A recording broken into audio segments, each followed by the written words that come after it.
ও দুনিয়ার অমুসলিমরা, ও দুনিয়ার হিন্দু ভাইরা, বৌদ্ধ ভাইরা, ও খ্রিস্টান ভাইরা, তোমাদের যাদেরকে আতঙ্কিত করা হয় যে ইসলাম কায়েম হলে তোমাদের অধিকার কায়েম হবে না, আল্লাহর কসম খেয়ে বলি, যারা তোমাদেরকে ইসলামের ব্যাপারে আতঙ্কিত করে তারা তোমাদেরকে অধিকার দিতে চায় না, বরং তোমাদেরকে ইসলাম প্রদত্ত অধিকার থেকে বঞ্চিত করতে চায়। তারা তোমাদের অধিকার কায়েম করতে চায় না, বরং তারা তোমাদের সঙ্গে ধোঁকাবাজি আর প্রতারণা করে তোমাদের অধিকারগুলো লুণ্ঠন করতে চায়। আমরা দায়িত্ব গ্রহণ করে বলতে পারি, ইসলাম যদি রাষ্ট্র ব্যবস্থায় কায়েম হয়, কোন মুসলমানের উপর যেমন জুলুম করা হবে না, হিন্দু, বৌদ্ধ, খ্রিস্টান সহ প্রতিটি ভিন্ন ধর্মাবলম্বী সংখ্যালঘুর সব ধরনের অধিকার সবার আগে নিশ্চিত হবে। সেই রাষ্ট্র ব্যবস্থার নামই হলো ইসলাম। আমি বলে যাই, 1 বছর নয়, 2 বছর নয়, 100 বছর পর্যন্ত যদি সময় দেওয়া হয়, হিন্দু, বৌদ্ধ, ইহুদি, খ্রিস্টান কোন একটা ধর্মের পক্ষ থেকে তাদের প্রতিনিধিরা এমন কোন ফর্মুলা সাবমিট করতে পারবে না যে হিন্দু ধর্ম অনুযায়ী পরিচালিত হিন্দু রাষ্ট্রে মুসলমানের অধিকার কি, বৌদ্ধ ধর্ম অনুযায়ী পরিচালিত রাষ্ট্রে মুসলমানদের অধিকার কি, খ্রিস্ট ধর্ম অনুযায়ী পরিচালিত রাষ্ট্রে ইহুদিদের অধিকার কি, ইহুদি ধর্ম অনুযায়ী পরিচালিত রাষ্ট্রে খ্রিস্টান, বৌদ্ধ, হিন্দু, মুসলমানদের অধিকার কি। এই বিষয়ে সুস্পষ্ট ধর্মের কোন নির্দেশনা, ধর্মের কোন গাইডলাইন 1000 বছর পার হয়ে যাবে, কোন একটা ধর্মাবলম্বীদের পক্ষ থেকে আমাদের এই প্রশ্নের এই চ্যালেঞ্জ গ্রহণ করবার মতো বাপের বেটা জন্ম হয় নাই, কিয়ামত পর্যন্ত জন্ম হবে না। আমাদেরকে যদি জিজ্ঞাসা করো, মুসলমানদেরকে যদি জিজ্ঞাসা করো যে তোমার ইসলাম ধর্ম অনুযায়ী যখন রাষ্ট্র পরিচালিত হবে, তখন তোমার রাষ্ট্রে অন্যান্য ধর্মাবলম্বী যারা বসবাস করবে, অন্যান্য ধর্মাবলম্বীদের সঙ্গে ইসলামী রাষ্ট্রের কি আচরণ হবে, এই ব্যাপারে ইসলাম কি বলে?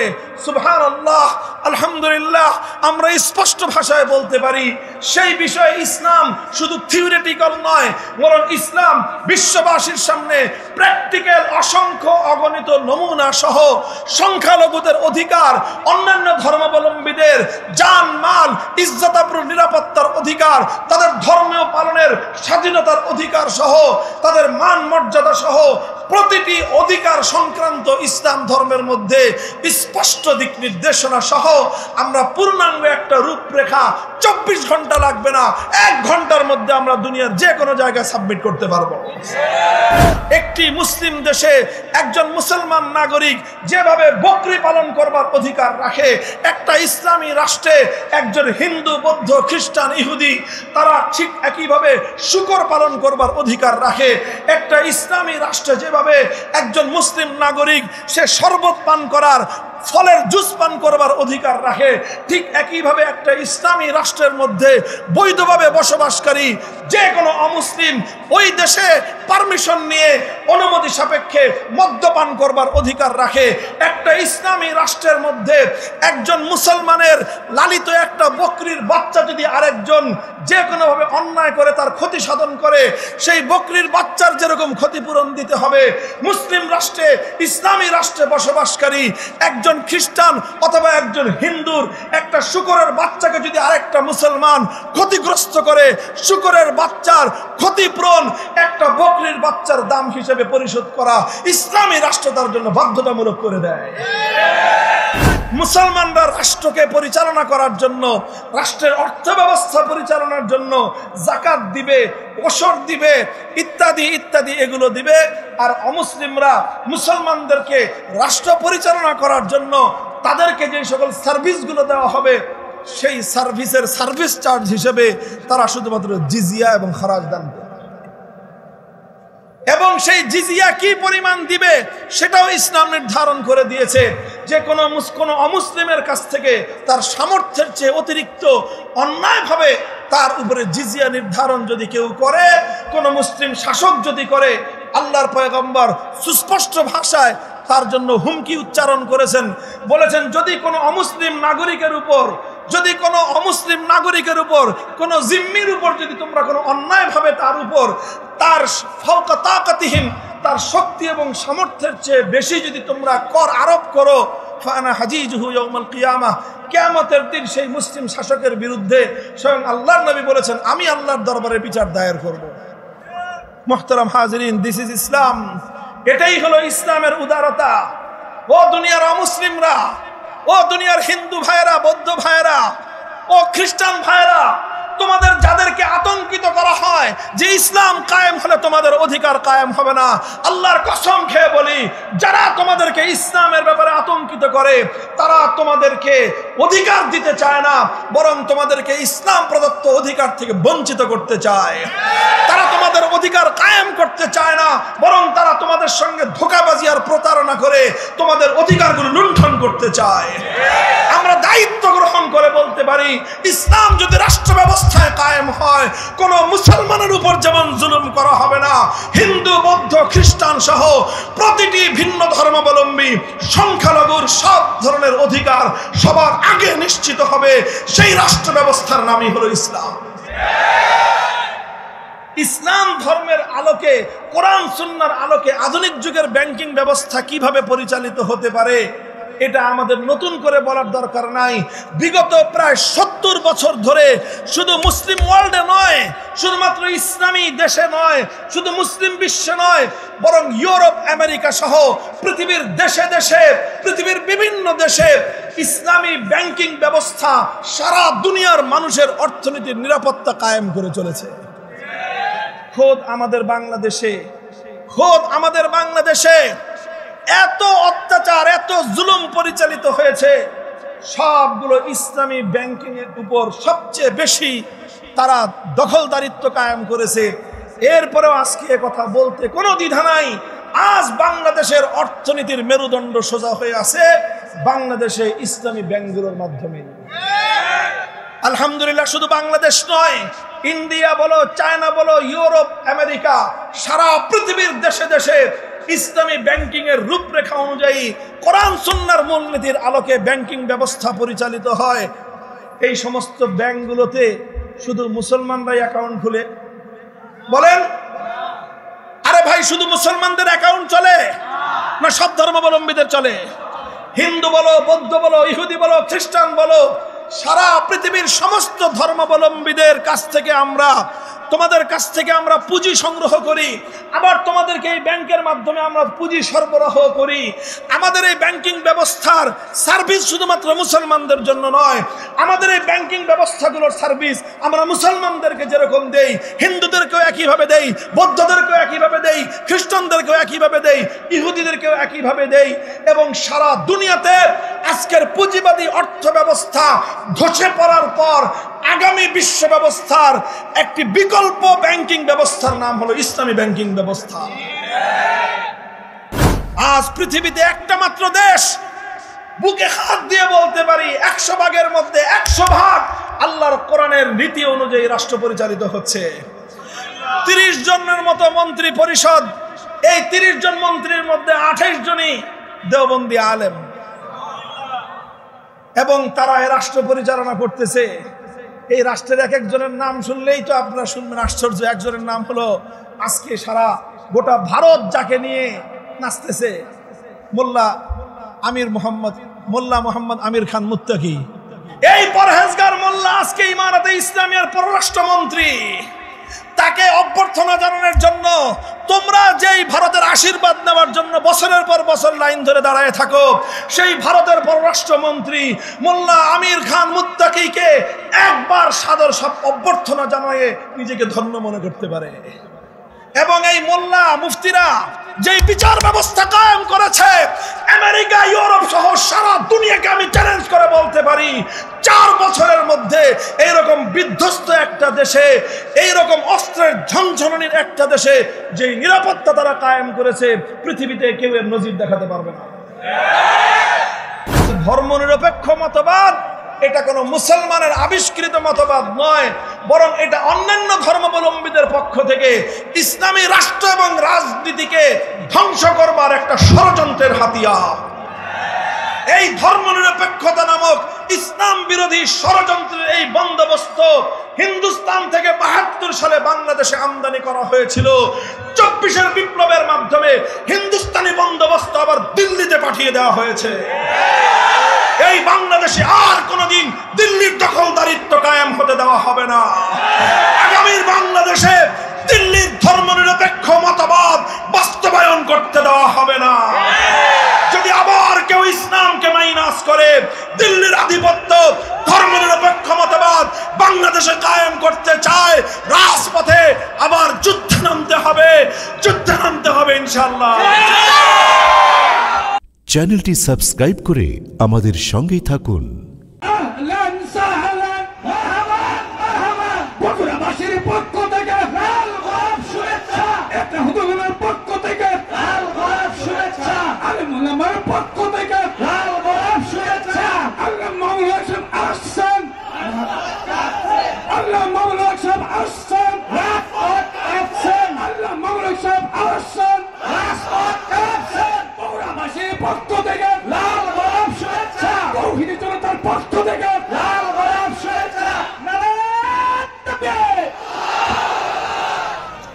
السلام عليكم ورحمة الله. إن الحمد لله نحمده ونستعينه ونستغفره ونؤمن به ونتوكل عليه ونشهد أن لا إله إلا الله وحده لا شريك له ونشهد أن سيدنا ومولانا محمدا عبده ورسوله صلى الله تعالى عليه وعلى آله وأصحابه وبارك وسلم تسليما كثيرا. أما بعد فأعوذ بالله من الشيطان الرجيم. بسم الله الرحمن الرحيم. اليوم أكملت لكم دينكم وأتممت عليكم نعمتي ورضيت لكم الإسلام دينا. بارك الله لنا ولكم في القرآن العظيم ونفعنا وإياكم بالآيات والذكر الحكيم. اللهم صل على محمد وعلى آل محمد كما صليت على إبراهيم وعلى آل إبراهيم إنك حميد مجيد. اللهم بارك على محمد وعلى آل محمد كما باركت على إبراهيم وعلى آل إبراهيم إنك حميد مجيد. نهاية قابل احترام حضرت محترم صدر جلسہ উত্তর বাংলার প্রাণ কেন্দ্র জামিল মাদ্রাসার হযরত শেখুল হাদিস আল্লামা ইয়াকুব হাফিজাহুল্লাহ, দিগার হযরত উলামায়ে কেরাম, ইত্তেহাদুল উলামার আয়োজনে অনুষ্ঠিতব্য আজকের এই আজিমুশান ইসলামী মহাসম্মেলনে আমরা দীর্ঘ সময় পর্যন্ত দেশের বরেণ্য উলামায়ে কেরাম আলোচকদের কাছ থেকে গুরুত্বপূর্ণ আলোচনা শুনেছি। এখন সর্বশেষ পর্যায়ে গভীর রজনীতে আরও কিছু কথা বলার জন্য আমি অধম বান্দা আপনাদের সম্মুখে উপবিষ্ট। আমি আপনাদের সাথে কিছু কথা আমি আরজ করব ইনশাআল্লাহ। আমি প্রথমেই দুঃখ প্রকাশ করছি এবং ক্ষমা প্রার্থনা করছি এই আবাসিক অঞ্চলের সকল ভাই বোন এবং মা বাবাদের প্রতি, যারা এই রাত গভীরে আমাদের আজকের এই আয়োজনের কারণে হয়তো আপনাদের বিশ্রাম ঘুমে ব্যাঘাত ঘটতেছে। তো এই জন্য আমি আপনাদের সকলের কাছে আন্তরিকভাবেই দুঃখ প্রকাশ করছি এবং ইন্তেজামিয়ার প্রতি অনুরোধ করব যে শহরের এরকম গুরুত্বপূর্ণ অঞ্চল, এখানে কর্মব্যস্ত মানুষেরই বসবাস, এত গভীর রাত পর্যন্ত ভবিষ্যতে আয়োজন না করার বিনীত অনুরোধ থাকলো আমার। সেই সাথে আমি আপনাদের সম্মুখে এখানে আজকের যেই বিশাল উপস্থিতি, বাংলাদেশের 1/4 হলো উত্তরবঙ্গ, উত্তরবঙ্গের প্রাণকেন্দ্রই হলো বগুড়া। বগুড়ার এই কেন্দ্রীয় স্থানে ঐতিহাসিক আলতাফুন্নেসা মাঠে বিপুল পরিমাণ ধর্মপ্রাণ মানুষের, বিশেষ করে তরুণ ছাত্র জনতার এই উপস্থিতি, এটা আমাদের জন্য আশা জাগানিয়া একটি বিষয়।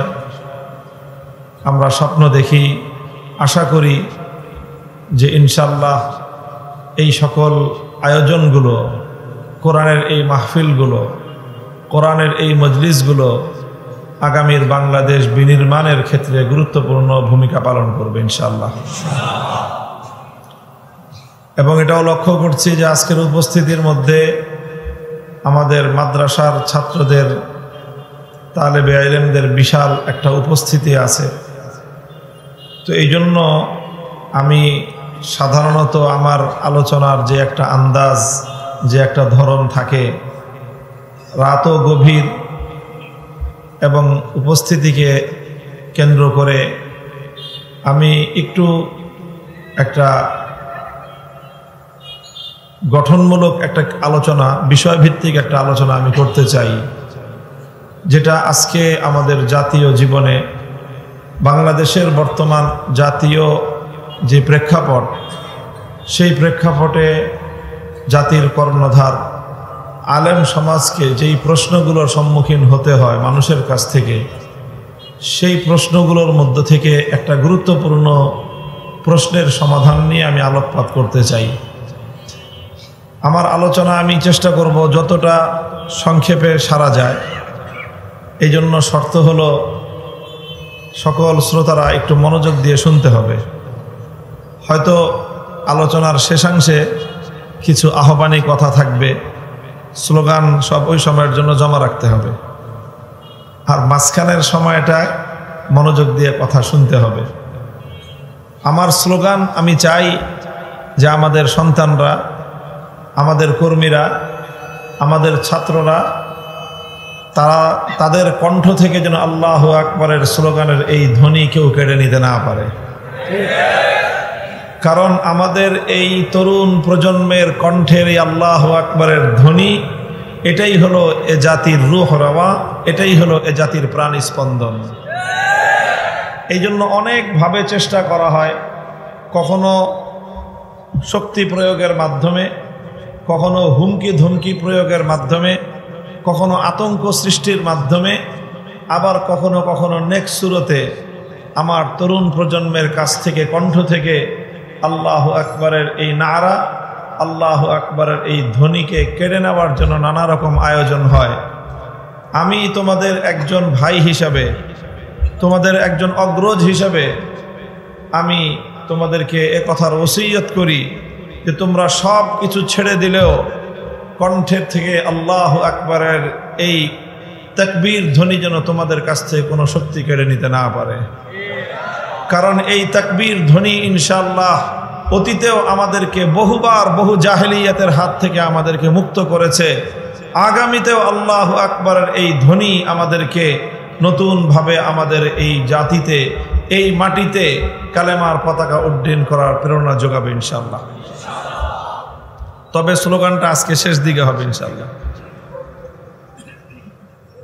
আজকে এই যে আমার আগে মাওলানা রেজাউল করিম আবরার সাহেব আলোচনা করতেছিলেন, আমি একেবারে আস্তে আস্তে শেষে যেই কথাগুলো শুনলাম, সেই কথাটা হলো যে দীর্ঘদিন তো আমরা নানা রকম তন্ত্রমন্ত্র দেখেছি, এবার আমরা ইসলামের বাংলাদেশ দেখতে চাই। বহুদিন আমরা ব্রিটিশ প্রবর্তিত বিচার ব্যবস্থার দ্বারা আমাদের বিচার ব্যবস্থা পরিচালিত হয়েছে, এবার আমরা আল কোরআনের বিচার ব্যবস্থা দেখতে চাই। বহুদিন আমরা পুঁজিবাদ এবং পশ্চিমা সমাজ ব্যবস্থার, পুঁজিবাদী অর্থ ব্যবস্থার দ্বারা আমরা শোষিত হয়েছি, এবার আমরা ইসলাম প্রদত্ত অর্থ ব্যবস্থার সুশীতল ছায়ার নিচে আমরা আসতে চাই। এইভাবে প্রতিটি ক্ষেত্রে প্রচলিত যে সমাজ ব্যবস্থা, এই সমাজ ব্যবস্থাকে ভেঙ্গে গুড়িয়ে দিয়ে তার ভগ্নস্তূপের উপর আমরা কালেমার পতাকা উড্ডীন করতে চাই। এই তো আমাদের আহ্বান নাকি? এখন খুব স্বাভাবিকভাবেই এখানে যে কেউ একটা প্রশ্ন করতে পারে, এবং সেটা আমরাও এই কথার বেশ অনেকগুলি কথা আমরাও বলি, যেখান থেকে এই প্রশ্নটা কারো অন্তরের মধ্যে উদ্রেক হতে পারে। আমরা জানি যে বাংলাদেশে আমরা মুসলমান ধর্মাবলম্বী ছাড়াও, ইসলাম ধর্মাবলম্বী ছাড়াও আরও অন্যান্য ধর্মাবলম্বীদেরও অবস্থান আছে। এখানে হিন্দু আছে, এখানে বৌদ্ধ আছে, এখানে খ্রিস্টান আছে, এবং পৃথিবীর অধিকাংশ ভূখণ্ডেই এই জাতীয় নানা ধর্মের এবং নানা গোত্রের মানুষের অবস্থান। কথা ঠিক কিনা? তো এখন স্বাভাবিকভাবেই কোনো একজন হিন্দু, কোনো একজন বৌদ্ধ, কোনো একজন খ্রিস্টান, অন্য ধর্মাবলম্বী, অথবা যে কোনো একজন এমন মানুষ যে নাম কাওয়াস্তে মুসলমান হলেও ইসলামের জীবন দর্শনকে সে বিশ্বাস করে না, ইসলামের শ্রেষ্ঠত্বকে সে বিশ্বাস করে না, ইসলামের পূর্ণাঙ্গতাকে সে বিশ্বাস করে না, এইরকম একজন মানুষ এই প্রশ্ন সামনে আনতে পারে যে একজন মুসলমান হিসেবে আমি যদি আমার রাষ্ট্রটাকে ইসলাম অনুযায়ী পরিচালনা করতে চাই, তাহলে ঠিক একইভাবে একজন হিন্দুও তো এই দাবি উত্থাপন করতে পারে যে এই রাষ্ট্রটা হিন্দু ধর্ম অনুযায়ী পরিচালিত হতে হবে। একইভাবে একজন বৌদ্ধ তো এই প্রশ্ন উত্থাপন করতে পারে, এই দাবি উত্থাপন করতে পারে যে এই রাষ্ট্রটা বৌদ্ধ ধর্ম অনুযায়ী পরিচালিত হওয়া চাই। একজন খ্রিস্টানও এই দাবি উত্থাপন করতে পারে যে রাষ্ট্রটা খ্রিস্ট ধর্ম অনুযায়ী পরিচালিত হওয়া চাই। এইরকম দাবি উত্থাপিত হতে পারে কি পারে না? পারে, এটা স্বাভাবিক। তাহলে সেই ক্ষেত্রে এখন প্রশ্ন হলো যে তাহলে সব ধর্মাবলম্বী যদি একটা দেশকে নিজ নিজ ধর্ম অনুযায়ী পরিচালনা করতে চায়, তাহলে তো সকল ধর্মাবলম্বীদের মধ্যে পারস্পরিক সংঘাত দেখা দিবে। আমরা চাইব ইসলামী রাষ্ট্র গঠন করতে, হিন্দুরা চাইল হিন্দু রাষ্ট্র গঠন করতে, বৌদ্ধরাও চাইল, খ্রিস্টানরাও চাইল। তাহলে একটা রাষ্ট্র কয়টা ধর্ম অনুযায়ী চলবে? সবগুলো ধর্ম ব্যবস্থা অনুযায়ী যদি রাষ্ট্র পরিচালনা করতে হয়, তাহলে ধর্মাবলম্বীদের মধ্যে পারস্পরিক আন্তধর্মীয় সংঘাত এবং কলহ, লড়াই বেঁধে যাবে। তখন তো রাষ্ট্রের অস্তিত্বই বিলুপ্ত হয়ে যাবে। এরকম একটা প্রশ্ন স্বাভাবিকভাবে আমাদের মাদ্রাসার পরিভাষায় বলতে গেলে যে নাকি খালিউজ জেহেন, যার মস্তিষ্কে আগে থেকে অন্য কোনো কথা নেই, এইরকম একটা প্রশ্ন তার সামনে উত্থাপিত হলে সে তো বলবে ঠিকই তো কথা। কথা ঠিক কিনা? সে বলবে ঠিকই তো কথা। এবং এই প্রশ্নটার কারণেই বহু মানুষ এই কথা বলে যে রাজনীতিতে ধর্মকে টেনে আনবেন না। বলে কি বলে না? বহু মানুষ এই কথা বলে। এই কথা বলতে বলতে বলতে বলতে আওয়ামী লীগ তো ধ্বংসের একেবারে কিনারায় গিয়ে উপনীত হয়েছে, এবং এই কথার সূত্র ধরে আওয়ামী লীগের সঙ্গে যারা যারা রাজনীতি করত তাদের মধ্যেও এই ব্যাধি সংক্রমিত হয়েছে। তারাও এই কথা বলে যে রাজনীতির মধ্যে ধর্মকে টেনে আনলে ধর্মে ধর্মে সংঘাত তৈরি হবে, সাম্প্রদায়িক সংঘাত তৈরি হবে। এই জন্য সাম্প্রদায়িক সংঘাত থেকে বাঁচতে হলে ধর্মকে রাজনীতি থেকে দূরে রাখতে হবে। এটা হলো তাদের বক্তব্য। আমি কি আমার প্রশ্নটা বুঝতে পারলাম? আবারও বলছি সংক্ষেপে, কারণ আসসুআলু নিসফুল ইলম, প্রশ্ন বোঝাটা খুব জরুরি। প্রশ্নটা যদি কেউ ভালো করে বুঝতে পারলো তো অর্ধেক বিষয় তার বোঝা হয়ে গেল, বাকি অর্ধেক দিয়ে উত্তরটা বুঝতে হবে। প্রশ্ন ছিল যে আমরা যেমন ইসলাম ধর্মের অনুসারী হিসাবে রাষ্ট্রকে ইসলামী রাষ্ট্র বানাতে চাই। এখন প্রশ্ন হলো, যদি প্রত্যেকটা ধর্মাবলম্বী রাষ্ট্রকে নিজ নিজ ধর্মের আলোকে পরিচালনা করতে চায়, তাহলেই তো ধর্মীয় সংঘাত তৈরি হবে, তাহলে সম্প্রীতির পরিবেশ থাকবে না। এই কারণেই রাজনীতির মধ্যে ধর্মকে টেনে আনাটা সমীচীন না বলে অনেকে মন্তব্য করেন। কথা পরিষ্কার হলো? মোহতারাম হাজিরিন, আমার আলোচনার বিষয় হলো ছোট্ট এই প্রশ্নের সংক্ষিপ্ত উত্তর আলোকপাত করা। আমার সামনে ঘড়ি আছে, ঘড়ির কাঁটা দেখে দেখে আমি আলোচনা করব। এই প্রশ্নটা এটা যে কোনো মানুষের মনের মধ্যে আসতে পারে। তবে যদি কোনো ব্যক্তি ইসলাম সম্পর্কে সঠিক জ্ঞান রাখে এবং বিশেষ করে ইসলাম সম্পর্কে যদি তার কম্পারেটিভ জ্ঞান থেকে থাকে, তুলনামূলক তাকাবুলে আদিয়ানের ভিত্তিতে যদি কোনো ব্যক্তি ইসলামকে অন্যান্য ধর্মের সঙ্গে তুলনা করে যদি কেউ ইসলামের এলেম হাসিল করে থাকে, তাহলে সেই ব্যক্তির অন্তরে এই প্রশ্ন কোনোদিনও আসবে না। এই প্রশ্ন ওই সকল লোকদের হৃদয়ে আসবে, ওই সকল লোকদের মনে আসবে যারা ইসলাম ধর্ম সম্পর্কে অজ্ঞ। তাদের অন্তরে এই প্রশ্ন দানা বাঁধবে, বাসা বাঁধবে। যারা ইসলাম সম্পর্কে প্রকৃত জ্ঞান রাখে না, ওই সকল লোকেরা এই প্রশ্নের দ্বারা প্রভাবিত হবে। যেই সকল লোকেরা নামে মুসলমান হলেও প্রকৃত অর্থে ইসলামের পূর্ণাঙ্গতা এবং ইসলামের সৌন্দর্য সম্পর্কে তারা মূর্খতার অতল গহ্বরে বসবাস করে।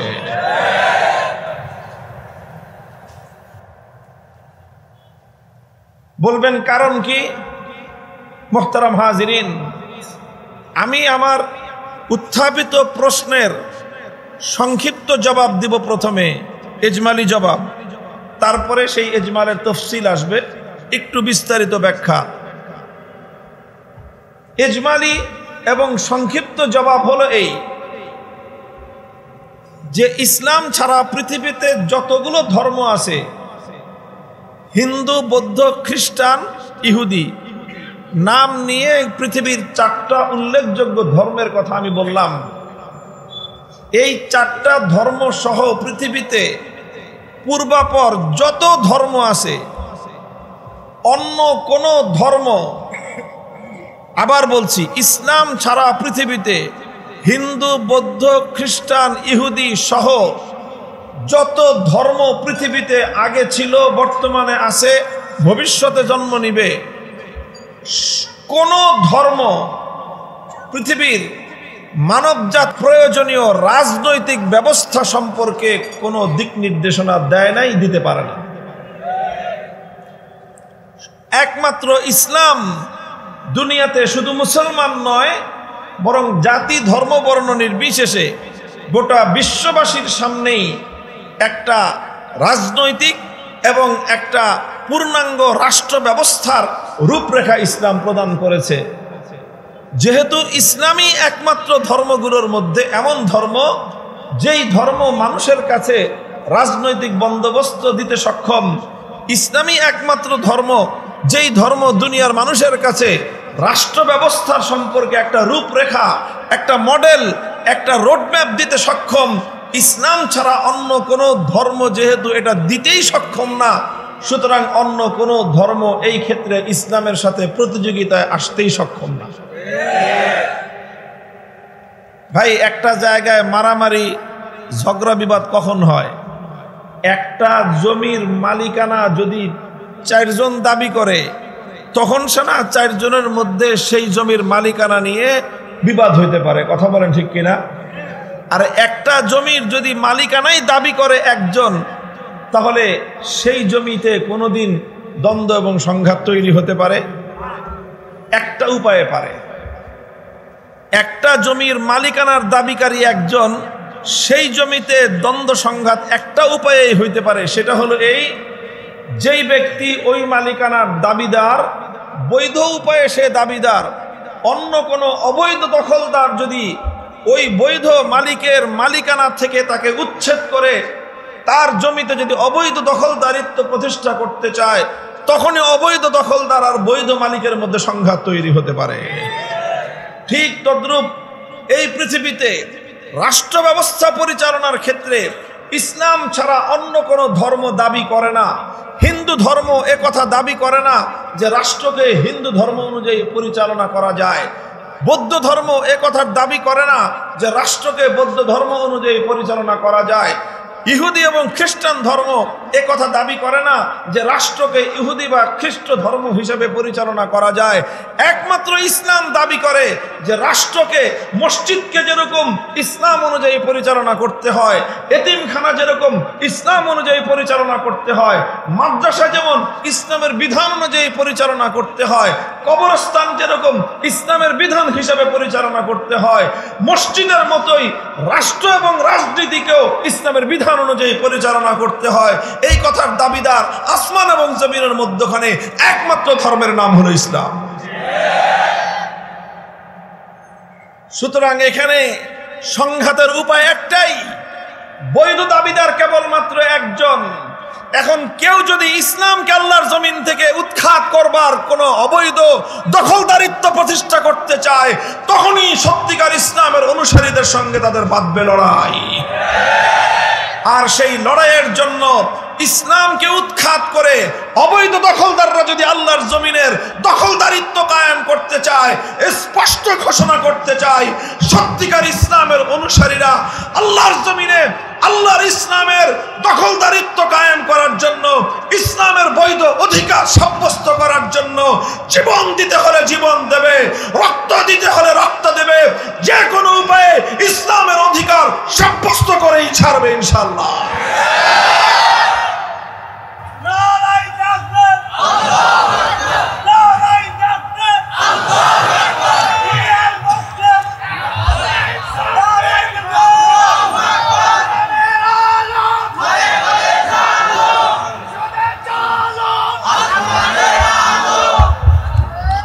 মুহতারাম হাজিরিন, এখন আপনারা প্রশ্ন করতে পারেন যে শুধুমাত্র রাষ্ট্র এবং রাজনীতিতে, রাষ্ট্র ব্যবস্থা পরিচালনার ক্ষেত্রে ইসলাম একমাত্র ব্যবস্থা, অন্য কোনো ধর্ম রাষ্ট্র এবং রাজনীতি পরিচালনার ক্ষেত্রে ধর্মীয় দৃষ্টিকোণ থেকে তাদের এই ব্যাপারে কোনো বক্তব্যই নাই, এর প্রমাণ কি?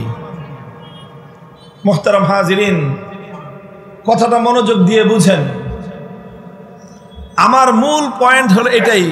সংক্ষেপে আমি আমার আলোচনা, আমার যে প্রশ্ন উত্থাপন করেছিলাম সেই প্রশ্নের জবাব সংক্ষিপ্তভাবে এটাই যে একমাত্র ইসলামই এমন একটা ধর্ম যেই ধর্ম দুনিয়ার মানুষকে, মুসলমানদেরকে এই বিধান দান করেছে, মুসলমানদেরকে এই বাধ্যবাধকতা আরোপ করেছে, মুসলমানদের উপর এই জিনিস, এই বিধান ফরজ করেছে যে তোমরা তোমাদের ইসলামের বিধানকে জীবনের সকল ক্ষেত্রে বাস্তবায়ন করার চেষ্টা করো। তুমি তোমার ব্যক্তি জীবনকে ইসলাম অনুযায়ী পরিচালনা করো, তুমি তোমার পরিবার জীবনকে ইসলাম অনুযায়ী পরিচালনা করো, তুমি তোমার অর্থনৈতিক কার্যকলাপ ইসলামের বিধান অনুযায়ী পরিচালনা করো, তুমি তোমার মুআমালাত মুআশারাত ইসলামের বিধান অনুযায়ী পরিচালনা করো। জীবনের সকল ক্ষেত্র তুমি যেরকম ইসলাম অনুযায়ী পরিচালনা করবা, ঠিক তেমনি ভাবে তোমার রাষ্ট্র এবং রাজনীতিকেও তুমি ইসলাম অনুযায়ী পরিচালনা করো। এটা ইসলামের, আল্লাহর কোরআনের এবং আল্লাহর পয়গম্বরের সুস্পষ্ট নির্দেশনা। মুহতারাম হাজিরিন, অন্যান্য ধর্মগুলোকে যদি আমরা পর্যালোচনা করি, তুলনামূলক ধর্মতত্ত্বের বিশ্লেষণের আলোকে পর্যালোচনা করলে এ কথা আমি চ্যালেঞ্জ করে বলতে পারি, এটা আমার বহুদিন ধরে আমি আমার এই চ্যালেঞ্জ এই বাংলাদেশের বিভিন্ন অঞ্চলে করেছি। আমার এই বক্তব্য লক্ষ লক্ষ মানুষ, কোটি কোটি মানুষের কর্ণকুহরে পৌঁছে গিয়েছে। আমার এই বক্তব্য বাংলাদেশের সীমান্ত পাড়ি দিয়ে পার্শ্ববর্তী হিন্দুস্তানের কোটি কোটি হিন্দুদের কান পর্যন্ত পৌঁছেছে। আমাদের এই বক্তব্য বাংলাদেশের সীমানা পাড়ি দিয়ে পশ্চিমা বিশ্বের কোটি কোটি খ্রিস্টানদের কাছে আমাদের বক্তব্য উন্মুক্ত। আমাদের বক্তব্য চায়না থেকে নিয়ে শুরু করে বাংলাদেশ সকল বৌদ্ধদের জন্য আমাদের বক্তব্য উন্মুক্ত। আমার বক্তব্য বর্তমান পৃথিবীর জায়নবাদী ক্রিটিক্যাল জাতি ইহুদিদের জন্য উন্মুক্ত। আমরা তাদের সকলের কাছে ইসলামের পক্ষ থেকে ওপেন চ্যালেঞ্জ করতে পারি যে এই পৃথিবীতে একবিংশ শতাব্দীর আজকের 2025 সালের একটি পৃথিবী, একটি দেশ, একটি রাষ্ট্র পরিচালিত হওয়ার জন্য কেমন রূপরেখা দরকার, কিভাবে পরিচালিত হতে পারে, কোন পদ্ধতিতে পরিচালনা করলে দেশ এবং রাষ্ট্র সমৃদ্ধ হবে, শান্তিময় হবে, জনগণের অধিকার প্রতিষ্ঠিত হবে, এই বিষয়ে পৃথিবীর মানুষের কাছে যদি দিক নির্দেশনা জমা দেওয়ার মতো একটা গাইডলাইন দেওয়ার মতো সক্ষমতা থেকে থাকে, পৃথিবীর একমাত্র ধর্মের নাম হলো ইসলাম। একমাত্র ধর্ম ইসলাম, যেই ধর্মটা দুনিয়ার মানুষের কাছে জীবনের সকল ক্ষেত্রে পূর্ণাঙ্গ জীবন বিধান তুলে ধরতে পারে। ইসলাম যেমনি ভাবে একজন ইমাম সাহেবকে মসজিদের মুসল্লিদেরকে নিয়ে নামাজ কায়েম করবার বিধান দান করে, ইসলাম যেরকম ভাবে একজন সম্পদশালী ব্যক্তিকে যাকাত দেওয়ার বিধান দান করে, ইসলাম যেমনি ভাবে একজন সম্পদশালী সামর্থ্যবান মানুষকে আল্লাহর ঘর বাইতুল্লাহর হজ করার নির্দেশ দান করে, ঠিক তেমনি ভাবে ইসলাম এই দুনিয়াতে সকল মুসলমানদেরকে এই বিধান দান করে, আল্লাযীনা ইম্মাক্কান্নাহুম ফিল আরদি আকামুস সালাতা ওয়া আতাউজ যাকাতা ওয়া আমারু বিল মা'রুফি ওয়া নাহাউ আনিল মুনকার ওয়ালিল্লাহি আকিবাতুল উমুর। আমি যদি মুসলমানদেরকে সক্ষমতা দান করি, তাদের হাতে যদি সক্ষমতা চলে আসে, সেই সক্ষমতার মাধ্যমে ইমানদার সম্প্রদায় আল্লাহর জমিনে রাষ্ট্রীয় ব্যবস্থাপনায় তারা নামাজ কায়েম করবে, যাকাত দান করবে, সৎ কাজের আদেশ দিবে, অন্যায় কাজ থেকে তারা বাধা দিবে, এই কাজগুলো তারা রাষ্ট্র ক্ষমতার মাধ্যমে আল্লাহর জমিনে বাস্তবায়ন করবে। এটা আমার আল্লাহ পাক রব্বুল আলামিনের পাক কালামে আল্লাহর দেওয়া প্রত্যক্ষ নির্দেশ। তাহলে কি হলো কথাটা? কথা হলো এই যে আরে ভাই, অন্য মূল প্রশ্ন ছিল যে প্রত্যেক ধর্মাবলম্বীরা যদি নিজ নিজ ধর্ম অনুযায়ী রাষ্ট্র পরিচালনা করতে চায়, তাহলে তো ধর্মগুলোর মধ্যে পারস্পরিক সংঘাত এবং আন্তধর্মীয় কলহ দেখা দিবে। সেই প্রশ্নের স্পষ্ট জবাব হলো, ইসলাম ছাড়া অন্য কোনো ধর্ম তো রাষ্ট্র ব্যবস্থা পরিচালনার দাবি করে না, সংঘাত দেখা দিবে কোত্থেকে? এখন কেউ বলতে পারে যে অন্য ধর্মগুলো যে নিজ নিজ ধর্ম অনুযায়ী রাষ্ট্র পরিচালনার দাবি যে করে না, এই কথার প্রমাণটা কি?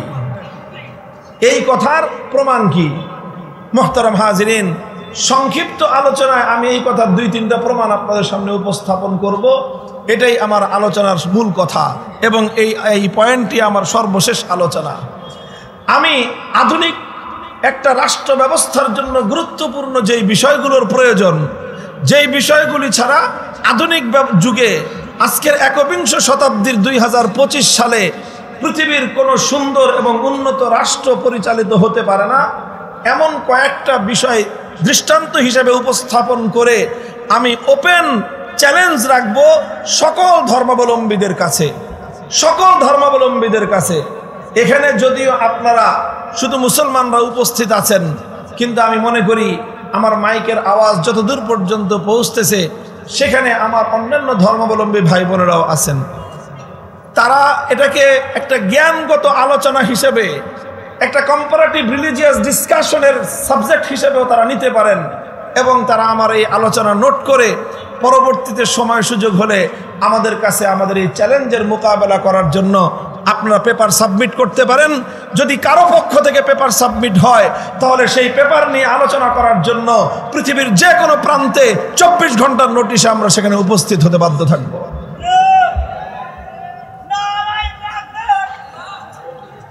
মুহতারাম হাজিরিন, প্রথম পয়েন্ট হলো যেটা আজকের আধুনিক যুগের রাষ্ট্র ব্যবস্থা পরিচালনার জন্য কয়েকটা বিষয় আমি উপস্থাপন করি।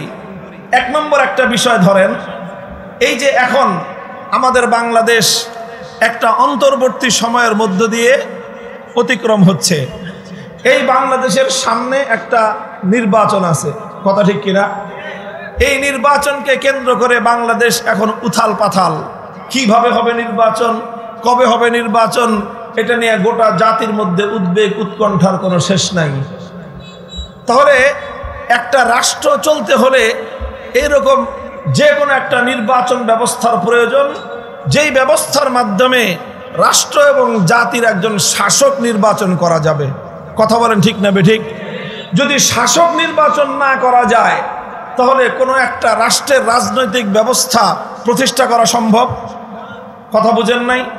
একটা রাষ্ট্র পরিচালনা করতে হলে রাষ্ট্রের একজন শাসকের দরকার আছে না নাই? তো এই শাসকটা নির্বাচন করবার জন্য কোনো একটা সুন্দর পদ্ধতির দরকার আছে না নাই? তাহলে রাষ্ট্রের জন্য যেমন শাসক প্রয়োজন, সেই শাসক নির্বাচন করবার জন্য একটা সুন্দর সুশৃঙ্খল একটা পদ্ধতির দরকার। যদি কোনো সুন্দর সুশৃঙ্খল পদ্ধতি না থাকে তাহলে এই রাষ্ট্রের শাসক নির্বাচনকে কেন্দ্র করেই একটা জাতির মধ্যে রক্তক্ষয়ী যুদ্ধ হইতে পারে, একটা জাতির মধ্যে রক্তক্ষয়ী সংঘাত হতে পারে। কথা বলেন ঠিক না বেঠিক? এবার আসেন, আমরা এই প্রশ্নটাকে সামনে রাখলাম যে একটা জাতির শাসক কিভাবে নির্বাচন করা হবে। এই প্রশ্ন নিয়ে আমরা প্রত্যেকটি ধর্মাবলম্বীদের কাছে আমরা এই প্রশ্ন রাখলাম। প্রথমে আমি ইসলামের কাছে রাখলাম, ইসলাম তুমি বলো দেখি তোমার ধর্মীয় বিধান অনুযায়ী একটা জাতির শাসক কিভাবে নির্বাচন করবে, এমন কোনো পদ্ধতি কি তোমার কাছে আছে? একই প্রশ্ন আমি করলাম হিন্দু ধর্মের কাছে। হিন্দু ধর্ম পৃথিবীতে প্রায় তোমার 150 কোটি অনুসারী আছে। এই বিশাল 100 কোটি অনুসারী বা 100 কোটির উপরে তোমার অনুসারী, এই 100 কোটি অনুসারী হিন্দু ধর্মাবলম্বীদের কাছে আমাদের প্রশ্ন, হিন্দু ধর্মের কাছে আমাদের প্রশ্ন, একটা জাতির শাসক নির্বাচন করবার জন্য হিন্দু ধর্মের পক্ষ থেকে কি ধরনের ব্যবস্থা আছে, কি ধরনের গাইডলাইন আছে? একই প্রশ্ন করব বৌদ্ধ জাতির কাছে। পৃথিবীতে প্রায় 100 কোটি বৌদ্ধ আছে এবং চায়নার মতো উন্নত একটা রাষ্ট্র তাদের কাছে আছে। তোমরা বলো দেখি বৌদ্ধ ধর্ম অনুযায়ী শাসক নির্বাচন করার পদ্ধতি কি? এরপরে একই প্রশ্ন আমি রাখলাম খ্রিস্ট ধর্মাবলম্বীদের কাছে। 200 কোটি খ্রিস্টান, সারা পৃথিবীতে সর্ববৃহৎ জনসংখ্যা হলো খ্রিস্টান জাতির। উন্নত বিশ্ব ইউরোপ এবং আমেরিকা শাসন করে খ্রিস্টানরা। সেই খ্রিস্টানদেরকে বলবো তোমরা তোমাদের ধর্মীয় নীতির আলোকে, ধর্মীয় নির্দেশনার আলোকে বলো দেখি একটা জাতির শাসক নির্বাচন করবার কি পদ্ধতি তোমাদের খ্রিস্ট ধর্ম দেয়। একই প্রশ্ন করব আমি জায়নবাদী ইহুদিদের কাছে যে তোমরা এভাবে ইসরায়েল রাষ্ট্র কায়েম করে মুসলমানদের উপর বিস্ফোরা হয়ে যুগের পর যুগ মুসলমানদেরকে খুন করতে পারবা, হত্যা করতে পারবা, ফিলিস্তিনের মুসলমানদের অধিকার হরণ করতে পারবা। এত কিছুর প্রয়োজন নাই, আসো তর্কের টেবিলে এসে সমাধান করি। হে খ্রিস্ট জাতি, হে ইহুদি জাতি, প্রশ্নের জবাব দাও দেখি তোমাদের ইহুদি ধর্ম অনুযায়ী একটা জাতির শাসক নির্বাচন করবার কি পদ্ধতি, সেই পদ্ধতিটার নাম কি, সেই পদ্ধতিটার ব্যাখ্যা কি, বিশ্লেষণ কি, তোমরা প্রদান করো। 5টা ধর্মের কাছে আমি একই প্রশ্ন যদি আমি উত্থাপন করি, 5 ধর্মের কাছ থেকে কি জবাব আসবে সেই জবাবটা আমি আপনাদের কাছে অগ্রিম দিয়ে যাই। 4 ধর্ম, হিন্দু, বৌদ্ধ, খ্রিস্টান, ইহুদি সহ পৃথিবীতে অন্য যত জাতি আছে, যত ধর্ম আছে, প্রত্যেকটা ধর্মের তুলনামূলক বিশ্লেষণ এবং গভীর পর্যালোচনা জ্ঞান অর্জন করার পরে চূড়ান্তভাবে যেই প্রশ্নের জবাব আসবে সেটা হলো অন্য কোনো ধর্মের কাছে, অন্য কোনো ধর্মের মূল গ্রন্থ, ধর্মীয় গ্রন্থ তাওরাত, ইনজিল, ত্রিপাঠক, গীতা অনুযায়ী ধর্মগ্রন্থের আলোকে পৃথিবীর অন্য কোন ধর্ম বিশ্ববাসীর সামনে শাসক নির্বাচন করবার কোনো ফর্মুলা দিতে পারবে না। একমাত্র পারবে ইসলাম। যদি জিজ্ঞাসা করো হে ইসলাম তোমার কাছে শাসক নির্বাচন করবার কি পদ্ধতি আছে, আমি একজন ইসলামের একজন শিক্ষার্থী হিসেবে, একজন ইসলামের শিক্ষার্থী হিসেবে, একজন তালেবুল ইলম হিসেবে আমি সারা দুনিয়াকে চ্যালেঞ্জ করে কথা বলতে পারবো, আজ পর্যন্ত দুনিয়াতে মানব রচিত তন্ত্রমন্ত্র সহ, পশ্চিমা গণতান্ত্রিক ব্যবস্থা সহ অথবা কমিউনিজমের রাষ্ট্র ব্যবস্থার কমিউনিজমের রাজনীতি সহ সকল ধর্মাবলম্বীদেরকে ওপেন চ্যালেঞ্জের জবাব হিসেবে আমরা বলতে পারবো, ইসলাম শুধুমাত্র শাসক নির্বাচন করবার কোনো ফর্মুলা দিয়েছে তাই নয়, বরং ইসলাম এমন একটা ফর্মুলা দিয়েছে আজ পর্যন্ত পৃথিবীতে শাসক নির্বাচনের উদ্ভাবিত সবগুলো পন্থা থেকে সর্বোত্তম পন্থা, সর্বোত্তম ফর্মুলা, নির্ভুল ফর্মুলা একমাত্র ইসলাম প্রদান করেছে। ইসলাম বলেছে কিভাবে শাসক নির্বাচন করবে। ইসলামের দেওয়া শাসক নির্বাচন করার পদ্ধতিকে বলা হয় আহলুল হাল্লি ওয়াল আকদ। আহলুল হাল্লি ওয়াল আকদ মানে হলো, এটা বিস্তারিত আলোচনায় যাচ্ছি না আমি, আহলুল হাল্লি ওয়াল আকদ মানে হলো একটা জাতির মধ্যে শাসক নির্বাচন করবার, শাসককে বাছাই করবার মতো প্রয়োজনীয় যোগ্যতা যাদের মধ্যে আছে, সেই যোগ্যতা সম্পন্ন ব্যক্তিদের মধ্য থেকে যেই সকল লোকগুলো আমানতদার, যারা 5 টাকার ঘুষ খেয়ে, 5 টাকার বিড়ি খেয়ে, 500 টাকার ঘুষ খেয়ে নিজেদের পবিত্র আমানতের দায়িত্ব কোনো অযোগ্য ব্যক্তির পক্ষে তারা ভোট দিবে না, এই ধরনের শুধুমাত্র বাছাইকৃত ভোটারদের তালিকা প্রণয়ন করে আহলুল হাল্লি ওয়াল আকদের মাধ্যমে একজন শাসক নির্বাচন করা হবে। সেই শাসক নির্বাচিত হওয়ার পর তিনি কিভাবে শাসন কার্য পরিচালনা করবেন তার সুস্পষ্ট এবং বিস্তারিত ব্যাখ্যা, বিস্তারিত গাইডলাইন পৃথিবীতে একমাত্র ইসলাম দিয়েছে। এবং সেই শাসক নির্বাচিত হওয়ার পর উম্মতের কি করণীয়, বিশ্ববাসীর কি করণীয়, সকলের জন্য দায়িত্ব এবং কর্তব্য স্পষ্ট বলেছেন আল্লাহ রাসূল সাল্লাল্লাহু আলাইহি ওয়াসাল্লাম, মান মাতা ওয়া লাইসা ফি উনুকিহি বায়াতুন মাতা মিতাতান জাহিলিয়াতান। পৃথিবীতে যখন একজন ইমাম, একজন ইমামুল মুসলিমিন, একজন আমিরুল মুমিনিন, একজন খলিফাতুল মুসলিমিন যখন নির্বাচিত হবে, সেই খলিফার ইতাআত করা, সেই খলিফার বায়াত করা প্রত্যেকটা মুমিনের জন্য ফরজ। ইজা বুইয়া আলী খলিফাতাইনি ফাকতুল আখিরা মিনহুমা। আল্লাহর পয়গম্বর আরেক পরিষ্কার ভাষায় বলেছেন, মুসলমানদের মধ্য থেকে বৈধভাবে একজন আমিরুল মুমিনিন যখন নির্বাচিত হয়ে যাবেন, একজন খলিফাতুল মুসলিমিন যখন নির্বাচিত হয়ে যাবেন, তখন যতদিন পর্যন্ত সে তার দায়িত্ব পালনের ক্ষেত্রে কোনো গাফলতি না করবে, কোনো অবহেলা না করবে, আল্লাহর দেওয়া সীমারেখা অতিক্রম না করবে, ততক্ষণ পর্যন্ত দ্বিতীয় কোনো শাসক, দ্বিতীয় কোনো খলিফা, দ্বিতীয় কোনো আমিরুল মুমিনিন নির্বাচন করবার কোনো সুযোগ ইসলামের মধ্যে নাই। মুহতারাম হাজিরিন, ছোট্ট করে একটা কথাই বললাম, বিস্তারিত আলোচনার সময় নাই। অত্যন্ত গুরুত্বপূর্ণ একটা প্রশ্ন, রাজনৈতিক সমস্যার গোড়ায় যেই প্রশ্নটা সারা দুনিয়ার মানুষের জন্য অত্যন্ত গুরুত্বপূর্ণ একটা প্রশ্ন হিসেবে বিবেচিত, সেটা হলো শাসক নির্বাচন করার ফর্মুলা কি। শাসক নির্বাচন করার ফর্মুলা হিন্দু ধর্মাবলম্বীরা তাদের গীতা, তাদের কিতাব অথবা তাদের যে ধর্ম প্রণেতা সেই সকল ব্যক্তিদের রেফারেন্সে কোনো উদ্ধৃতি দিতে পারবে না। বৌদ্ধরা পারবে না ত্রিপাঠক থেকে অথবা গৌতম বুদ্ধের রেফারেন্স দিয়ে, খ্রিস্টানরা পারবে না হযরত ঈসা আলাইহিস সালাতু ওয়াস সালামের রেফারেন্স অথবা ইনজিল কিতাবের কোনো উদ্ধৃতি দিয়ে, ইহুদিরা পারবে না হযরত মুসা আলাইহিস সালাম অথবা তাদের তাওরাত কিতাবের উদ্ধৃতি দিয়ে দুনিয়াবাসীর সামনে শাসক নির্বাচন করার কোনো ফর্মুলা উত্থাপন করতে পারবে না। এটা গেল একটা পয়েন্ট। 2 নম্বর আরেকটা পয়েন্ট আমি উত্থাপন করি, সেটাও আজকে বাংলাদেশের জন্য খুবই প্রযোজ্য। সেটা হলো এই, যে কোনো ধর্মভিত্তিক যদি একটা রাষ্ট্র পরিচালনা করতে হয়, তাহলে নিশ্চিতভাবেই আমরা একটা প্রশ্ন, একটা কথা আগাম ধরে নিতে পারি। আপনার কথা বুঝতেছেন আমার? আর 2টা পয়েন্ট আছে। আমরা ধরে নিতে পারি, আচ্ছা ইসলাম অনুযায়ী যদি আমরা রাষ্ট্র পরিচালনা করি আমাদের এই দেশটাকে, বাংলাদেশটাকেই ধরে নেন, তাহলে এই দেশে শুধু মুসলমানরা থাকবে না মুসলিম ছাড়া অন্য ধর্মাবলম্বী যারা আছে তারাও থাকবে? কথা বলেন, সবাই থাকবে কি থাকবে না? হিন্দু থাকবে, বৌদ্ধ থাকবে, খ্রিস্টান থাকবে, অর্থাৎ ইসলামও থাকবে, শাসক ধর্ম ইসলামের অনুসারীরাও থাকবে এবং অন্যান্য ধর্মাবলম্বীরাও এই দেশে বসবাস করবে। ঠিক একইভাবে তর্কের খাতিরে যদি ধরে নেই, হিন্দু ধর্ম অনুযায়ী এই রাষ্ট্রটা যদি পরিচালিত হয়, তাহলে হিন্দু ধর্মের অনুসারীরা যেমন থাকবে, অন্য ধর্ম ইসলাম, বৌদ্ধ, খ্রিস্টান ধর্মের অনুসারীরা থাকবে কি থাকবে না? থাকবে। ঠিক একই কথা বৌদ্ধ ধর্মের ব্যাপারে, একই কথা খ্রিস্টান এবং ইহুদি ধর্ম অনুযায়ী রাষ্ট্র পরিচালনা করার ক্ষেত্রে।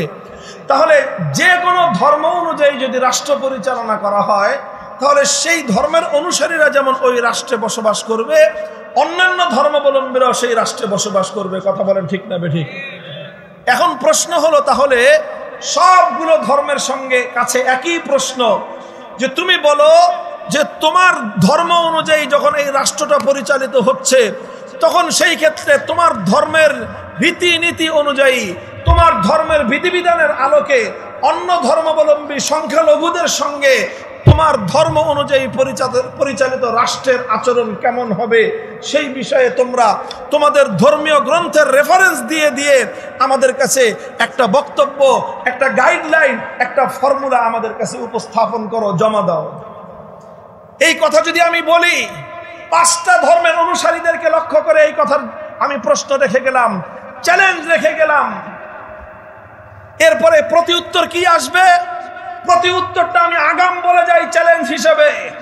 আমি বলে যাই, 1 বছর নয়, 2 বছর নয়, 100 বছর পর্যন্ত যদি সময় দেওয়া হয়, হিন্দু, বৌদ্ধ, ইহুদি, খ্রিস্টান কোন একটা ধর্মের পক্ষ থেকে তাদের প্রতিনিধিরা এমন কোন ফর্মুলা সাবমিট করতে পারবে না যে হিন্দু ধর্ম অনুযায়ী পরিচালিত হিন্দু রাষ্ট্রে মুসলমানের অধিকার কি, বৌদ্ধ ধর্ম অনুযায়ী পরিচালিত রাষ্ট্রে মুসলমানদের অধিকার কি, খ্রিস্ট ধর্ম অনুযায়ী পরিচালিত রাষ্ট্রে ইহুদিদের অধিকার কি, ইহুদি ধর্ম অনুযায়ী পরিচালিত রাষ্ট্রে খ্রিস্টান, বৌদ্ধ, হিন্দু, মুসলমানদের অধিকার কি। এই বিষয়ে সুস্পষ্ট ধর্মের কোন নির্দেশনা, ধর্মের কোন গাইডলাইন 1000 বছর পার হয়ে যাবে, কোন একটা ধর্মাবলম্বীদের পক্ষ থেকে আমাদের এই প্রশ্নের এই চ্যালেঞ্জ গ্রহণ করবার মতো বাপের বেটা জন্ম হয় নাই, কিয়ামত পর্যন্ত জন্ম হবে না। আমাদেরকে যদি জিজ্ঞাসা করো, মুসলমানদেরকে যদি জিজ্ঞাসা করো যে তোমার ইসলাম ধর্ম অনুযায়ী যখন রাষ্ট্র পরিচালিত হবে, তখন তোমার রাষ্ট্রে অন্যান্য ধর্মাবলম্বী যারা বসবাস করবে, অন্যান্য ধর্মাবলম্বীদের সঙ্গে ইসলামী রাষ্ট্রের কি আচরণ হবে, এই ব্যাপারে ইসলাম কি বলে? সুবহানাল্লাহ, আলহামদুলিল্লাহ, আমরা স্পষ্ট ভাষায় বলতে পারি, সেই বিষয়ে ইসলাম শুধু থিওরিটিক্যাল নয়, বরং ইসলাম বিশ্ববাসীর সামনে প্র্যাকটিক্যাল অসংখ্য অগণিত নমুনা সহ সংখ্যালঘুদের অধিকার, অন্যান্য ধর্মাবলম্বীদের জান মাল ইজ্জতাপূর্ণ নিরাপত্তার অধিকার, তাদের ধর্মীয় পালনের স্বাধীনতার অধিকার সহ, তাদের মান মর্যাদা সহ প্রতিটি অধিকার সংক্রান্ত ইসলাম ধর্মের মধ্যে স্পষ্ট দিক নির্দেশনা সহ আমরা পূর্ণাঙ্গ একটা রূপরেখা 24 ঘন্টা লাগবে না, 1 ঘন্টার মধ্যে আমরা দুনিয়ার যে কোনো জায়গায় সাবমিট করতে পারবো। ইসলাম আমাদেরকে বলবে, আল্লাহর পয়গম্বর আমাদেরকে বলে দিবেন, একটি ইসলামী রাষ্ট্রের মধ্যে একজন হিন্দুর কি অধিকার, একজন বৌদ্ধের কি অধিকার, একজন খ্রিস্টানের কি অধিকার, একজন হিন্দুর কি অধিকার, একজন ইহুদির কি অধিকার। আল্লাহর পয়গম্বরের হাদিস থেকে প্রমাণ হবে, লাহুম মা লানা ওয়া আলাইহিম মা আলাইনা। আল্লাহর পয়গম্বরের হাদিস থেকে প্রমাণ হবে, আল খিনজির লাহুম কাশাতি লানা ওয়াল খামরু লাহুম কাল খাল্লি লানা। একটি মুসলিম দেশে একজন মুসলমান নাগরিক যেভাবে বকরি পালন করবার অধিকার রাখে, একটা ইসলামী রাষ্ট্রে একজন হিন্দু, বৌদ্ধ, খ্রিস্টান, ইহুদি তারা ঠিক একইভাবে শুকর পালন করবার অধিকার রাখে। একটা ইসলামী রাষ্ট্রে যেভাবে একজন মুসলিম নাগরিক সে শরবত পান করার, ফলের জুস পান করবার অধিকার রাখে, ঠিক একইভাবে একটা ইসলামী রাষ্ট্রের মধ্যে বৈধভাবে বসবাসকারী যে কোনো অমুসলিম ওই দেশে পারমিশন নিয়ে অনুমতি সাপেক্ষে মদ্যপান করবার অধিকার রাখে। একটা ইসলামী রাষ্ট্রের মধ্যে একজন মুসলমানের লালিত একটা বকরির বাচ্চা যদি আরেকজন যে কোনোভাবে অন্যায় করে তার ক্ষতি সাধন করে, সেই বকরির বাচ্চার যেরকম ক্ষতিপূরণ দিতে হবে, মুসলিম রাষ্ট্রে, ইসলামী রাষ্ট্রে বসবাসকারী একজন খ্রিস্টান অথবা একজন হিন্দুর একটা শুকরের বাচ্চাকে যদি আরেকটা মুসলমান ক্ষতিগ্রস্ত করে, শুকরের বাচ্চার ক্ষতিপূরণ একটা বকরির বাচ্চার দাম হিসেবে পরিশোধ করা ইসলামী রাষ্ট্র তার জন্য বাধ্যতামূলক করে দেয়। মুহতারাম হাজিরিন, আল্লাহর পয়গম্বর বলেছেন, ইউকাতালু মিন ওয়ারাইহিম, ইসলামী রাষ্ট্রের দায়িত্ব আর কর্তব্য হলো সেই রাষ্ট্রে বসবাসকারী প্রতিটি মুসলিম নাগরিকের জীবনের নিরাপত্তা যেরকম দেওয়া রাষ্ট্রের দায়িত্ব, একইভাবে সেই রাষ্ট্রে বসবাসকারী প্রতিটি ভিন্ন ধর্মাবলম্বীদের সম্পূর্ণ নিরাপত্তা দেওয়া ইসলামী রাষ্ট্রের দায়িত্ব আর কর্তব্য। আল্লাহর পয়গম্বর শুধু এতটুকু বলেছেন, মুসলমানরা রাষ্ট্রকে পরিচালনা করার জন্য, রাষ্ট্রের অর্থ ব্যবস্থা পরিচালনার জন্য যাকাত দিবে, ওশর দিবে, ইত্যাদি ইত্যাদি এগুলো দিবে। আর অমুসলিমরা মুসলমানদেরকে রাষ্ট্র পরিচালনা করার জন্য তাদেরকে যে সকল সার্ভিসগুলো দেওয়া হবে সেই সার্ভিসের সার্ভিস চার্জ হিসেবে তারা শুধুমাত্র জিজিয়া এবং খরাজ দান দেবে। এবং সেই জিজিয়া কি পরিমাণ দিবে সেটাও ইসলাম নির্ধারণ করে দিয়েছে, যে কোনো অমুসলিমের কাছ থেকে তার সামর্থ্যের চেয়ে অতিরিক্ত অন্যায়ভাবে তার উপরে জিজিয়া নির্ধারণ যদি কেউ করে, কোনো মুসলিম শাসক যদি করে, আল্লাহর পয়গম্বর সুস্পষ্ট ভাষায় তার জন্য হুমকি উচ্চারণ করেছেন, বলেছেন যদি কোনো অমুসলিম নাগরিকের উপর কোনো জিম্মির উপর যদি তোমরা কোনো অন্যায়ভাবে তার উপর তার ফাওকা তাকাতিহিম, তার শক্তি এবং সামর্থ্যের চেয়ে বেশি যদি তোমরা কর আরোপ করো, ফানা হাজিজহু ইয়াউমাল কিয়ামাহ, কিয়ামতের দিন সেই মুসলিম শাসকের বিরুদ্ধে স্বয়ং আল্লাহর নবী বলেছেন আমি আল্লাহর দরবারে বিচার দায়ের করব। মুহতারাম হাজিরিন, দিস ইজ ইসলাম। এটাই হলো ইসলামের উদারতা। ও দুনিয়ার অমুসলিমরা, ও দুনিয়ার হিন্দু ভাইরা, বৌদ্ধ ভাইরা, ও খ্রিস্টান ভাইরা, তোমাদের যাদেরকে আতঙ্কিত করা হয় যে ইসলাম কায়েম হলে তোমাদের অধিকার কায়েম হবে না, আল্লাহর কসম খেয়ে বলি, যারা তোমাদেরকে ইসলামের ব্যাপারে আতঙ্কিত করে তারা তোমাদেরকে অধিকার দিতে চায় না, বরং তোমাদেরকে ইসলাম প্রদত্ত অধিকার থেকে বঞ্চিত করতে চায়। তারা তোমাদের অধিকার কায়েম করতে চায় না, বরং তারা তোমাদের সঙ্গে ধোঁকাবাজি আর প্রতারণা করে তোমাদের অধিকারগুলো লুণ্ঠন করতে চায়। আমরা দায়িত্ব গ্রহণ করে বলতে পারি, ইসলাম যদি রাষ্ট্র ব্যবস্থায় কায়েম হয়, কোন মুসলমানের উপর যেমন জুলুম করা হবে না, হিন্দু, বৌদ্ধ, খ্রিস্টান সহ প্রতিটি ভিন্ন ধর্মাবলম্বী সংখ্যালঘুর সব ধরনের অধিকার সবার আগে নিশ্চিত হবে। সেই রাষ্ট্র ব্যবস্থার নামই হলো ইসলাম।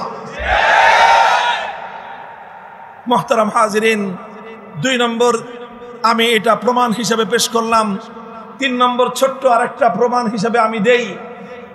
3 নম্বর প্রমাণ হলো, দেখো, একটা রাষ্ট্র ব্যবস্থার জন্য, একটা রাষ্ট্র ব্যবস্থার প্রাণ স্পন্দন হলো সেই রাষ্ট্র ব্যবস্থার অর্থ ব্যবস্থা। রাষ্ট্রের জন্য কি ব্যবস্থা দরকার? জোরে বলো, কি দরকার? একটা অর্থ ব্যবস্থা প্রয়োজন। অর্থ ব্যবস্থা ছাড়া কোনো রাষ্ট্র পরিচালিত হতে পারে? কোন রাষ্ট্র পরিচালিত হতে পারে না। রাষ্ট্র পরিচালিত হওয়ার জন্য অর্থ ব্যবস্থার তেমনই প্রয়োজন, একটা গাড়ি চলবার জন্য তেল যেমন প্রয়োজন। এখন কথা হলো, এই যে রাষ্ট্রটা যে পরিচালিত হবে তার অর্থনৈতিক ব্যবস্থা বন্দোবস্ত কি হবে, তার অর্থনীতি কিভাবে চলবে? এই একই প্রশ্ন আমি করলাম। আবার সেই প্রথম জায়গায় ফিরে আসি, যারা ইসলাম অনুযায়ী রাষ্ট্র পরিচালনা করতে চায় তাদের কাছেও বললাম, তোমাদের অর্থ ব্যবস্থার রূপরেখা কি? তোমরা একটা মডেল, তোমরা একটা ফর্মুলা দাও। হিন্দু, বৌদ্ধ, ইহুদি, খ্রিস্টান প্রত্যেকটা ধর্মাবলম্বীদের কাছে বললাম, তোমরাও যে দাবি করো তোমাদের ধর্ম অনুযায়ী রাষ্ট্র পরিচালনা করতে হবে, ঠিক আছে, আমরা যদি তোমাদের ধর্ম অনুযায়ী রাষ্ট্র পরিচালনা করি, তাহলে তোমাদের ধর্ম অনুযায়ী তোমাদের রাষ্ট্রের অর্থ ব্যবস্থা কিভাবে চলবে, তোমরা তোমাদের ধর্মীয় গ্রন্থ এবং তোমাদের ধর্মীয় রেফারেন্স সহ একটা ফর্মুলা আমাদের কাছে লিখিতভাবে সাবমিট করো। এই প্রশ্ন যদি করা হয়, এই চ্যালেঞ্জ যদি ছুড়ে দেওয়া হয়, আল্লাহর কসম খেয়ে বলি, ইসলাম ছাড়া পৃথিবীর অন্য কোন ধর্মাবলম্বী তাদেরকে যদি আনলিমিটেড টাইম দেওয়া হয়, কিয়ামত পর্যন্ত যদি সময় দেওয়া হয়, এই প্রশ্নের সন্তোষজনক কোনো জবাব পৃথিবীর বাসীর সামনে উপস্থাপন করতে পারবে না।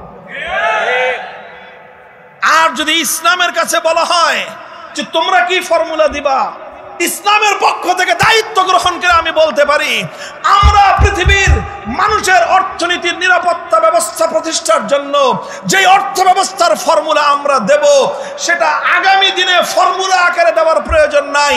বর্তমান এই আধুনিক জাহিলিয়াতের যুগে, নব্য জাহিলিয়াতের এই বিশ্বব্যাপী ইসলামী অর্থ ব্যবস্থার অসংখ্য দৃষ্টান্ত সারা দুনিয়াতে বিরাজমান হয়ে গেছে। আমরা বলতে পারবো, ইসলাম ধর্মের আলোকে, ইসলামের রীতিনীতির আলোকে, ইসলামের মূলনীতির আলোকে একটা রাষ্ট্রের বাজেট কিভাবে প্রণীত হয় সেটা আমরা বলতে পারবো। একটা রাষ্ট্রের বাজেটের মধ্যে রেভিনিউ কালেকশন কোন কোন সোর্স থেকে হবে, ইসলামের আলোকে জাতীয় বাজেট কালেকশনের রেভিনিউ, জাতীয় বাজেটের রেভিনিউ কালেকশনের প্রত্যেকটা খাত কোত্থেকে আমদানি হবে খাত সহ আমরা উল্লেখ করতে পারবো। কোন কোন খাতে রাষ্ট্রীয় অর্থ ব্যয় করা যাবে, এক্সপেন্ডিচার খাত সহ, রেভিনিউ কালেকশন এক্সপেন্ডিচার খাত সহ সব সহ ডিটেলস একটা এমন বাজেট ইসলামের আলোকে, আল কোরআনের আলোকে, আল্লাহর পয়গম্বরের হাদিসের আলোকে আমরা এমন চমৎকার অর্থনৈতিক বাজেট পৃথিবীর একটা দেশ নয়, সারা পৃথিবীর 700 কোটি মানুষের জন্য বার্ষিক বাজেট এমনভাবে আমরা প্রদান করতে সক্ষম ইসলামের আলোকে যে আলহামদুলিল্লাহ পুঁজিবাদী এবং সমাজবাদী অর্থ ব্যবস্থার তুলনায় ইসলামী অর্থ ব্যবস্থার জাতীয় বাজেট 1000 গুণে শ্রেষ্ঠ হবে ইনশাআল্লাহ। আর যদি অন্য ধর্মাবলম্বীদের কাছে জিজ্ঞাসা করি যে তোমরা তোমাদের ধর্মের আলোকে রেফারেন্স সহ একটা দেশের জাতীয় বাজেট দাও, বছরের পর বছর শেষ হবে, ইসরাফিল সিংহায় ফুৎকার দিয়ে কিয়ামত ধ্বংস করে দিবে, অন্য কোন ধর্মের রেফারেন্সের আলোকে কোনো দেশের জাতীয় বাজেট তারা দিতে পারবে না। তারা যে পারবে না, আমরা যে পারবো তার একটা জ্বলন্ত দৃষ্টান্ত, এটাই আমার সর্বশেষ দৃষ্টান্ত। সেটা হলো দেখেন, আজকের আধুনিক পৃথিবীতে অর্থনৈতিক কার্যক্রম পরিচালনা করার জন্য একটা অপরিহার্য ব্যবস্থার নাম হলো ব্যাংকিং সিস্টেম। কথা বলেন ঠিক না বেঠিক? অপরিহার্য একটা ব্যবস্থার নাম কি? ব্যাংকিং ব্যবস্থা।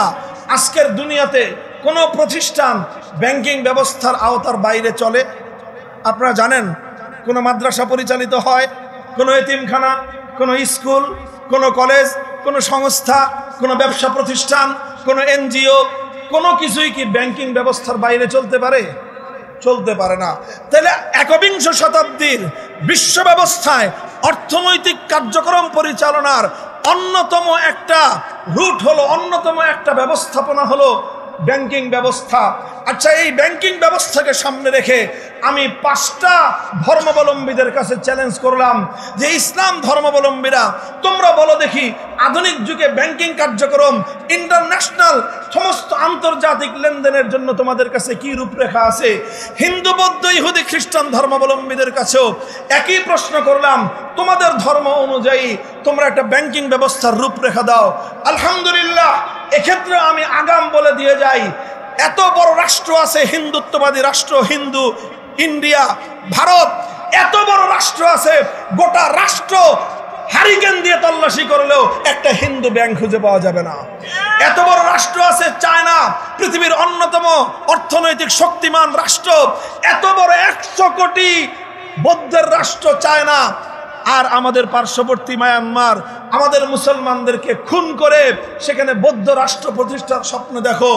এত কিছু তোমরা করতে পারো, তোমরা তোমাদের রাষ্ট্রেই একটা ব্যাংক কায়েম করে দেখাও, যেই ব্যাংকটা তোমাদের বৌদ্ধ ধর্মের ত্রিপাঠকের কোন নীতির আলোকে অথবা তোমাদের গৌতম বুদ্ধের কাছ থেকে প্রদত্ত প্রাপ্ত কোন নীতির আলোকে তোমরা সেই ব্যাংকটা বৌদ্ধ ব্যাংক হিসেবে পরিচালিত করবা। পারবে না। সারা দুনিয়ার খ্রিস্ট জগৎ, 200 কোটি খ্রিস্টান, পৃথিবীর সমস্ত উন্নত রাষ্ট্রগুলো, গোটা পৃথিবীর অর্থনীতি তাদের হাতে জিম্মি। তোমরা দেখাও খ্রিস্ট ধর্ম অনুযায়ী পরিচালিত একটা ব্যাংক। পারবে না। ইহুদিরা সারা দুনিয়ার অর্থনীতিকে কুক্ষিগত করে দুনিয়ার মানুষের উপর অবৈধ দখলদারিত্ব কায়েম করতে পারবা, মানুষকে খুন করে ত্রাসের রাজত্ব কায়েম করতে পারবা। আলোচনার টেবিলে এসে তোমার ধর্মের রূপরেখা অনুযায়ী একটা ইহুদি ব্যাংক প্রতিষ্ঠা করে দেখাও। এই চ্যালেঞ্জ করার পরে কি হবে? কি হবে? জবাব আগাম দিয়ে যাই, মাসের পর মাস নয়, বছরের পর বছর নয়, শুধু যুগের পর যুগ নয়, শতাব্দীর পর শতাব্দী, সহস্রাব্দী কেটে যাবে। আমি একজন সাধারণ মানুষের মুখ থেকে উচ্চারিত আমার এই চ্যালেঞ্জ গ্রহণ করবার মতো হিন্দু, বৌদ্ধ, ইহুদি, খ্রিস্টান কোনো একটা জাতির মধ্যে এমন কোনো বাপের বেটার জন্ম হয় নাই, হবেও না। যদি একই প্রশ্ন ইসলামকে করো, ইসলাম ধর্মের পক্ষ থেকে একজন সাধারণ শিক্ষার্থী হিসেবে সারা দুনিয়ার কাছে আমরা বলে দিব, ইসলাম ধর্মের আলোকে, কোরআন সুন্নাহর আলোকে আধুনিক যুগের ব্যাংকিং ব্যবস্থা কিভাবে পরিচালিত হতে পারে।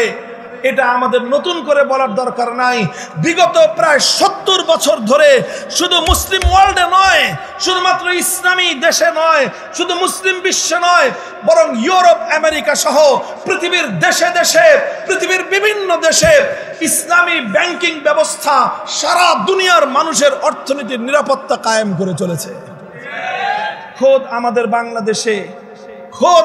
বাংলাদেশে এত অত্যাচার, এত জুলুম পরিচালিত হয়েছে, সবগুলো ইসলামী ব্যাংকিং এর উপর সবচেয়ে বেশি তারা দখলদারিত্ব কায়েম করেছে। এরপরেও আজকে কথা বলতে কোনো দ্বিধা নাই, আজ বাংলাদেশের অর্থনীতির মেরুদণ্ড সোজা হয়ে আছে বাংলাদেশে ইসলামী ব্যাংকগুলোর মাধ্যমে। আলহামদুলিল্লাহ, শুধু বাংলাদেশ নয়, ইন্ডিয়া বলো, চায়না বলো, ইউরোপ, আমেরিকা, সারা পৃথিবীর দেশে দেশে ইসলামী ব্যাংকিং এর রূপরেখা অনুযায়ী কোরআন সুন্নাহর মূলনীতির আলোকে ব্যাংকিং ব্যবস্থা পরিচালিত হয়। এই সমস্ত ব্যাংকগুলোতে শুধু মুসলমানরাই অ্যাকাউন্ট খুলে? বলেন, আরে ভাই, শুধু মুসলমানদের অ্যাকাউন্ট চলে না সব ধর্মাবলম্বীদের চলে? হিন্দু বলো, বৌদ্ধ বলো, ইহুদি বলো, খ্রিস্টান বলো, সারা পৃথিবীর সমস্ত ধর্মাবলম্বীদের কাছ থেকে তোমাদের কাছ থেকে আমরা পুঁজি সংগ্রহ করি, আবার তোমাদেরকে এই ব্যাংকের মাধ্যমে আমরা পুঁজি সরবরাহ করি। আমাদের এই ব্যাংকিং ব্যবস্থার সার্ভিস শুধুমাত্র মুসলমানদের জন্য নয়, আমাদের এই ব্যাংকিং ব্যবস্থাগুলোর সার্ভিস আমরা মুসলমানদেরকে যেরকম দেই, হিন্দুদেরকেও একইভাবে দেই, বৌদ্ধদেরকেও একইভাবে দেই, খ্রিস্টানদেরকেও একইভাবে দেই, ইহুদিদেরকেও একইভাবে দেই। এবং সারা দুনিয়াতে আজকের পুঁজিবাদী অর্থ ব্যবস্থা ধসে পড়ার পর আগামী বিশ্ব ব্যবস্থার একটি বিকল্প ব্যাংকিং ব্যবস্থার নাম হলো ইসলামী ব্যাংকিং ব্যবস্থা। মুহতারাম হাজিরিন, কথা আমার শেষ। আলহামদুলিল্লাহ, এইরকম চারটা দৃষ্টান্ত দিলাম। অর্থনীতির ক্ষেত্রে দিলাম 2টা, রাজনীতির ক্ষেত্রে দিলাম 2টা, এরকম আরো অসংখ্য বিচার ব্যবস্থা সহ প্রতিটি সেক্টরে আমরা চোখে আঙ্গুল দিয়ে দেখায় দিতে পারবো অন্য কোনো ধর্ম অনুযায়ী আজকের আধুনিক যুগের অর্থ ব্যবস্থা চলতে পারে না, অন্য কোনো ধর্ম অনুযায়ী আজকের আধুনিক যুগের নির্বাচন ব্যবস্থা চলতে পারে না, অন্য কোনো ধর্ম অনুযায়ী আজকের আধুনিক যুগের রাষ্ট্র ব্যবস্থা পরিচালিত হতে পারে না। আর ইসলাম ধর্ম অনুযায়ী শুধু পরিচালিত হতে পারে তা নয়, বরং আজকের আধুনিক যুগের নির্ভুল এবং সর্বোত্তম ব্যবস্থা ইসলাম অনুযায়ী চলতে পারে। এই যে গত 15 দিন হয় নাই, 14 দিন হয়েছে, আমি আলহামদুলিল্লাহ ইমারাতে ইসলামিয়া আজ পৃথিবীতে একটা মাত্র দেশ, বুকে হাত দিয়ে বলতে পারি 100 ভাগের মধ্যে 100 ভাগ আল্লাহর কোরআনের নীতি অনুযায়ী রাষ্ট্র পরিচালিত হচ্ছে। 30 জনের মতো মন্ত্রী পরিষদ, এই 30 জন মন্ত্রীর মধ্যে 28 জনই দেওবন্দি আলেম, এবং তারা এই রাষ্ট্র পরিচালনা করতেছে। এই রাষ্ট্রের এক একজনের নাম শুনলেই তো আপনারা শুনবেন আশ্চর্য। একজনের নাম হলো আজকে সারা গোটা ভারত যাকে নিয়ে নাচতেছে, মোল্লা মোহাম্মদ আমির খান মুত্তাকি। মোল্লা, শুরুতে মোল্লা, শেষে মুত্তাকি, মানে পরহেজগার মোল্লা। আমার মতো তোমার মতো সাধারণ মোল্লা না। কেমন মোল্লা? আরে পরহেজগার মোল্লা। এই পরহেজগার মোল্লা আজকে ইমারাতে ইসলামিয়ার পররাষ্ট্রমন্ত্রী। তাকে অভ্যর্থনা জানানোর জন্য তোমরা যেই ভারতের আশীর্বাদ নেওয়ার জন্য বছরের পর বছর লাইন ধরে দাঁড়ায় থাকো, সেই ভারতের পররাষ্ট্রমন্ত্রী মোল্লা আমির খান মুত্তাকিকে একবার সাদর সব অভ্যর্থনা জানিয়ে নিজেকে ধন্য মনে করতে পারে। মুহতারাম হাজিরিন, সেই রাষ্ট্রের বিচার ব্যবস্থা আজ যুদ্ধ বিধ্বস্ত। 40 বছর ধরে যেই রাষ্ট্রে যুদ্ধ চলছে, সেই যুদ্ধ বিধ্বস্ত একটা দেশ, যে দেশে লক্ষ লক্ষ মানুষের কাছে অস্ত্র, এবং এই সাধারণ এই বন্দুক মার্কা অস্ত্র না, অত্যাধুনিক অস্ত্র, যে অস্ত্র দিয়ে তারা সোভিয়েত ইউনিয়নের সাথে যুদ্ধ করেছে, যে অস্ত্র দিয়ে তারা আমেরিকা সহ পশ্চিমা ন্যাটো বাহিনীকে কুত্তা পেটা করে বিদায় করছে। এই ধরনের ভারী অস্ত্র 2-4 লক্ষ না, বরং কয়েক মিলিয়ন মানুষের হাতে আছে। অথচ গত 4 বছরে কোনো একটা ডাকাতির ঘটনা নেই, কোন একটা সন্ত্রাসের ঘটনা নাই। রাত 2টোর সময় আমরা পাহাড়ি পথে 500 কিলোমিটার পথ চলেছি, লা ইয়াখাফু আহাদান ইল্লাল্লাহ, ভয়ের কোনো কারণ নাই। কেউ রাতে 2টার সময় এসে তোমার বুকে পিস্তল ঠেকায় বলবে পকেটে যা আছে দিয়ে দাও, কল্পনাও করা যায় না। কেউ এসে তোমার কাছে চাঁদা চাবে, চিন্তাও করা যায় না। কেউ এসে তোমার কাছে সন্ত্রাসী করবে, ছিনতাই করবে, চিন্তাও করা যায় না। জিজ্ঞাসা করলাম মোল্লা আব্দুল হাকিম হাক্কানি হাফিজাহুল্লাহ, দেশের শীর্ষ আলেমে দ্বীন এবং প্রধান বিচারপতি, তার বড় বড় আরবি কিতাব আছে কিভাবে কাজা পরিচালিত হয়। ওলামায়ে কেরাম এই সমস্ত আমাদের কিতাবগুলো এনে আপনারা দারুল ইফতায় পড়ান। শুধু মুফতি তৈরি করেন না, কাজী তৈরি করেন। ওই ইমারতে ইসলামী এখন শুধু দারুল ইফতা নাই, সবগুলি দারুল ইফতার সঙ্গে দারুল ইফতা ওয়াল কাজা। এবং এই দারুল ইফতা থেকে যারা মুফতি হয় 2 বছরের কোর্স শেষে বিচারপতি নিয়োগ হয়। এবং এই মোল্লা মুফতিরা যে বিচার ব্যবস্থা কায়েম করেছে, আমেরিকা, ইউরোপ সহ সারা দুনিয়াকে আমি চ্যালেঞ্জ করে বলতে পারি 4 বছরের মধ্যে এইরকম বিধ্বস্ত একটা দেশে, এইরকম অস্ত্রের ঝনঝনানির একটা দেশে যে নিরাপত্তা তারা কায়েম করেছে, পৃথিবীতে কেউ এর নজির দেখাতে পারবে না। কিভাবে করলো এই কাজ? আমরা প্রধান বিচারপতিকে জিজ্ঞাসা করলাম, মোল্লা আব্দুল হাকিম হাক্কানি হাফিজাহুল্লাহ তাআলা, শেখুল হাদিস তিনি, তাকে জিজ্ঞাসা করলাম কেমনে এটা করছেন? তারা বলেন যে একটাই, আমরা এমন একটা ব্যবস্থা কায়েম করেছি, যে কোনো বাদী যদি এসে ফরিয়াদ জানায়, মামলা দায়ের করে, মামলা দায়ের করতে দেরি, তার বিচার কার্য শুরু হতে দেরি নাই। নিম্ন আদালতকে অর্ডার দেওয়া আছে রাষ্ট্রের পক্ষ থেকে, এটা আইন সে দেশের, যে কোনো মামলা দায়ের হওয়ার 2 সপ্তাহের মধ্যে মামলার রায় দিতে হবে। কয় সপ্তাহ? যাও তোমরা তোমাদের, আমি তো আমার দেশের ভুক্তভোগী, 47টা 48টা মামলার জামিন নিয়ে জেলখানা থেকে বের হয়েছি। এক একটা মামলার জামিন করাইতেই লাগে 3 বছর। এরপরে তো এই মামলা যে কত হাজার কত বছর ধরে চলবে আল্লাহই মালুম। সেখানে অনলি অন 2 উইকস, 2 সপ্তাহের মধ্যে বিচার করতে বাধ্য নিম্ন আদালত। যদি 2 সপ্তাহের মধ্যে বাদী এবং বিবাদী এবং সাক্ষী সুবুত নিয়ে যদি আদালত মনে করে যে না 2 সপ্তাহের মধ্যে এটার রায় দেওয়া সম্ভব না, তখন আদালতকে, নিম্ন আদালতকে উচ্চ আদালত বরাবর প্রেয়ার করতে হবে, দরখাস্ত দিতে হবে যে আমি 2 সপ্তাহের মধ্যে এই মামলাটা শেষ করতে পারতেছি না বলে দুঃখিত, আমাকে আরো 1 সপ্তাহ সময় বৃদ্ধি করে দেওয়া হোক। উচ্চ আদালত থেকে যদি আরেক সপ্তাহ সময় বৃদ্ধি করে দেওয়া হয়, নিম্ন আদালত রায় দেওয়ার জন্য আরেকটা সপ্তাহ বেশি পাবে। অধিকাংশ মামলা শুধু বাদী বিবাদী, মুদ্দাই এবং মুদ্দা আলাই 2 পক্ষ আসে। অধিকাংশ মামলায় কোনো উকিল, ব্যারিস্টার, জজ ব্যারিস্টারের প্রয়োজন হয় না। উকিল, বাদী তার কথা নিজে বলে, বিবাদীও তার কথা নিজে বলে। আর বাদীর পক্ষে সাক্ষ্য থাকলে কাজী, বিচারক নিজে সাক্ষ্যের কাছ থেকে জিজ্ঞাসা করবেন, জেরা করবেন নিজে। এখানে লক্ষ টাকা দিয়ে উকিল ভাড়া করার কোনো দরকার নাই, ব্যারিস্টার ভাড়া করবার কোনো দরকার নাই। আমি জিজ্ঞাসা করেছি সুনির্দিষ্টভাবে শেখ আব্দুল হাকিম হাক্কানি হাফিজাহুল্লাহর কাছে যে যদি কেউ উকিল রাখতে চায়, বলে যে সে অপশন আছে, সে অপশন আছে। যদি কেউ নিজের মামলা পরিচালনা করতে অক্ষম হয়, তাহলে অনুমতি নিয়ে সে নিজে উকিল রাখতে পারবে। আমরা জিজ্ঞাসা করলাম আসলে ঘটনাটা ঘটে কি, কিভাবে বিচার হচ্ছে? তিনি বললেন যে মোর দ্যান 50%, অধিকাংশ মামলা কোনো উকিল ছাড়াই নিষ্পত্তি হয়ে যায়।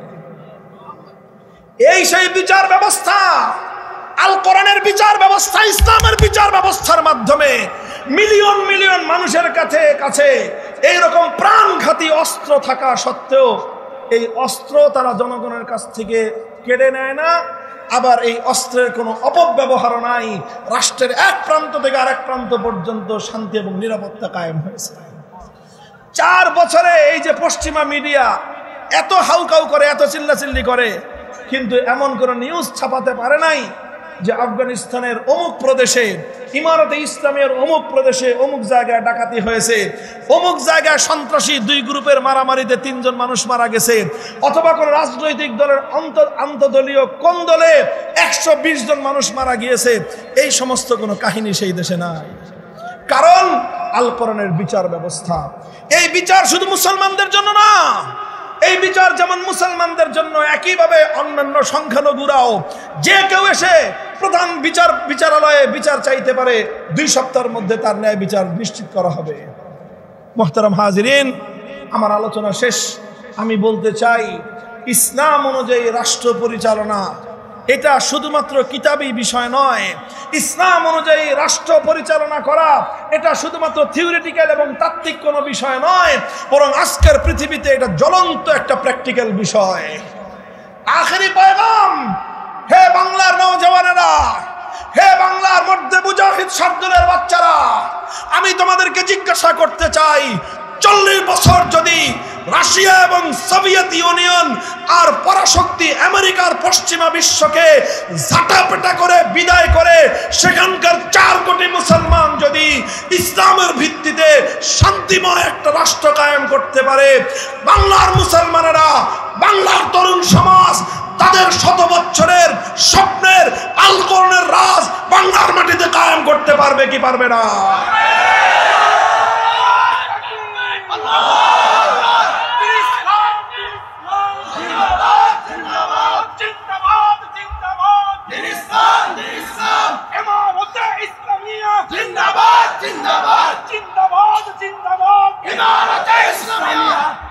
মুহতারাম হাজিরিন, আমার আলোচনা এখানেই শেষ। শুধু একটা কথা বলে যাই, এই যে অন্যান্য ধর্মাবলম্বীরা, আমি যেই 4টা চ্যালেঞ্জের কথা বললাম, আমার বক্তব্য রেকর্ড হয়ে আছে, অসংখ্য অগণিত ভিডিও আছে। আমি জানি এটা আমি এখান থেকে বগুড়া ছাড়ার আগেই অসংখ্য মানুষের কাছে তার অডিও ভিডিও ক্লিপ থাকবে কি থাকবে না।